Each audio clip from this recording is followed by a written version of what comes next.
Welcome to FX Street. Thank you for joining us. I am John and my co-host Akash. If you like what we're talking about today, please join us on YouTube and hit the subscribe button. And specifically, if you like what Akash and I are discussing, you can please follow us on Twitter at Mangekko and myself at JustAnalysis1.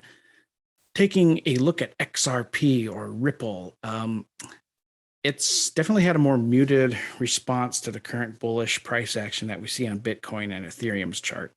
Ichimoku wise, it's even though it's had roughly a 22% rise from last week's, exactly a week ago from that open to the weekend high, we're not seeing a ton of follow through. Now the cloud is a horrible place in the Ichimoku system. I mean, the cloud represents indecision, volatility. It's where everything bad that has ever existed began. COVID-19 probably was developed inside the cloud, broken hearts, and all those other things. This is a horrible, horrible place. And the price action that you see inside the cloud really represents it. I think I've talked ad nauseum about how bad the cloud is now on Ripple. But again, the same thing that we looked at on Bitcoin and Ethereum's chart. In order to get a confirmed bullish breakout within the Ichimoku system, we need to see three things occur here on Ripple's chart. First, we need to see the current close of price needs to be above the cloud. Second, the lagging span needs to be above the body of the candlesticks. And then the third one, which it's kind of moot because if we do get a close above the cloud, that we'll see Senko span A down here curl up and span B will remain flat. So if we get, a condition where all those are true, that means Ethereum needs to close above the cloud roughly. It needs to, Ripple needs to close at 118.25-ish or so. That's where it needs to close. Again, the RSI have shifted into bear market conditions. And so its current resistance zone here, it's up against the first overbought condition in the bear market at 55. It needs to get past 55 and 65 to really confirm a new expansion phase, which seems a little more of a more difficult road ahead because there is some pretty staunch resistance right here at the top of the cloud. The optics bands are quickly approaching their extremes. There is hidden bearish divergence here between you've got these higher highs and the peaks of the composite index, but lower highs on the price chart. So there's some warning signs here that really, if you've watched our Ethereum and Bitcoin videos, the same thing exists.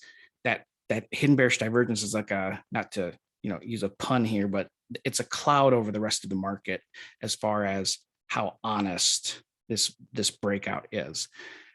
And Ripple in particular is really at risk of returning down to that 84-cent range to test as a support zone if it fails to break out.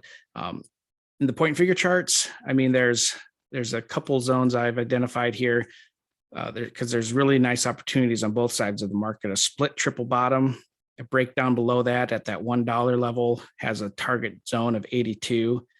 And just like we looked at on Ethereum, it's basically the same kind of pattern. It would be a bearish fake out setup if it breaks the double top at 108 with the entry at 109 and the target there using the horizontal profit target method and point and figure brings it up to the 122 value area.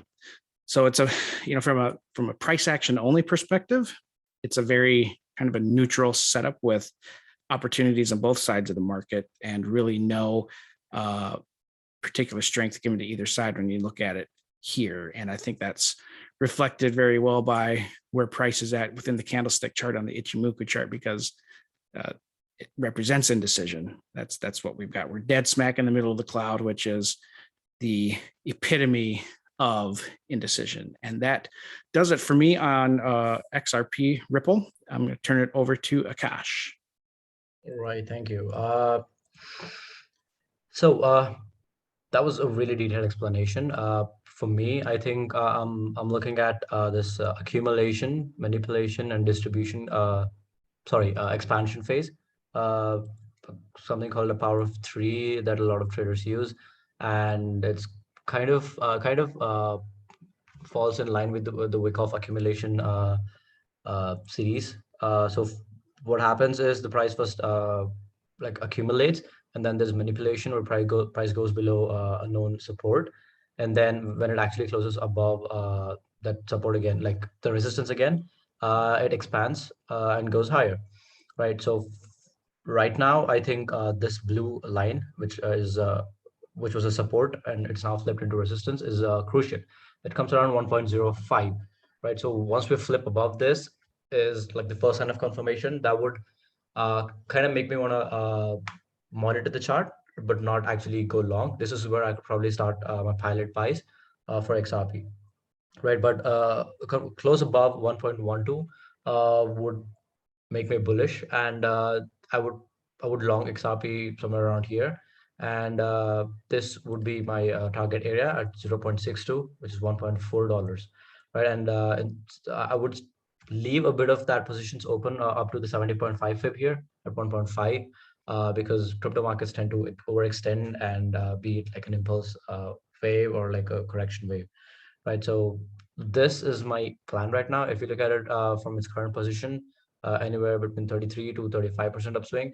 And like always, this bullish outlook that I'm mentioning depends completely on what Bitcoin does, right? I was expecting a drop to 45K, but it didn't happen. Bitcoin's currently hovering in the 52K zone. So right now I'm looking at a move to 55K. So I think we're probably going to see a retest of if Bitcoin does that, right? Moves to 53K, collects liquidity above that. Then I think we can expect XRP to move higher and retest the 1.12 resistance level over here, and probably even make a run at the 50 fib at 1.2, but little unlikely as compared to this one. So that's what I'm looking at for XRP from like a 12-hour perspective. Uh, there's nothing really bearish, right? So the bearish thing that could happen is if Bitcoin falls to 45K, like extremely quickly, and like not in a systemic like step manner.